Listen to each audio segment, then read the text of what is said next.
Tanya Peterson with the Anxiety Schmanxiety blog on HealthyPlace.com.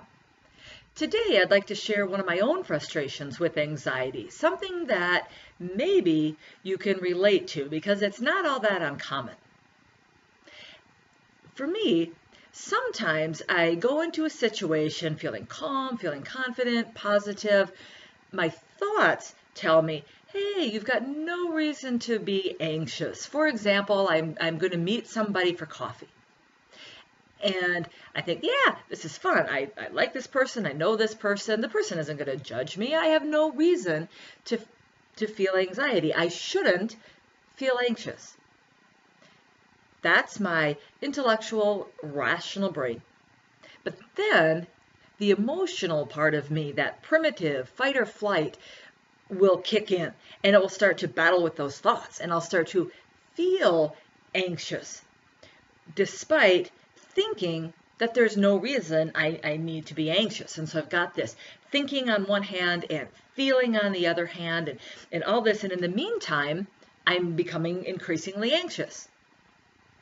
There tends to be a gap between our intellectual, rational mind, those thoughts that say, hey, there's no need to be anxious, and then that emotional feeling of, oh my gosh, I'm experiencing anxiety, I feel anxious, and I shouldn't be feeling anxious. My thoughts tell me it's okay, and that makes me even more anxious and now caught up in this mess.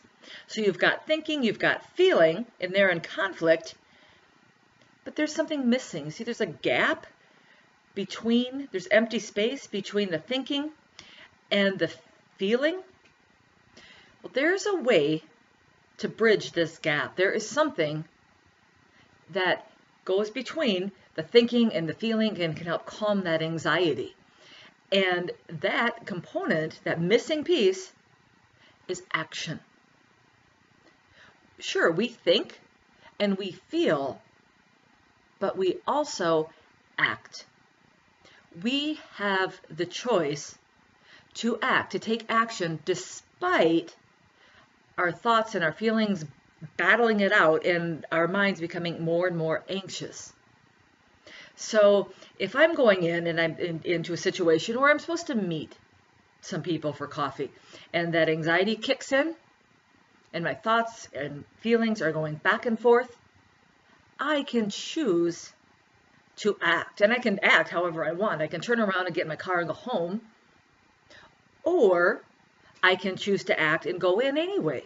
Despite the anxiety, dive into the situation and immerse myself and just let that anxiety dissipate. But it's that action, it's that power to choose. Despite those feelings, despite what we think, we can act. And in acting, we can start overcoming anxiety. So what actions can you take throughout the day, today, tomorrow, the next? What actions can you take despite those feelings and despite those thoughts to move forward and reduce anxiety? Thank you for listening, and I'll see you next time.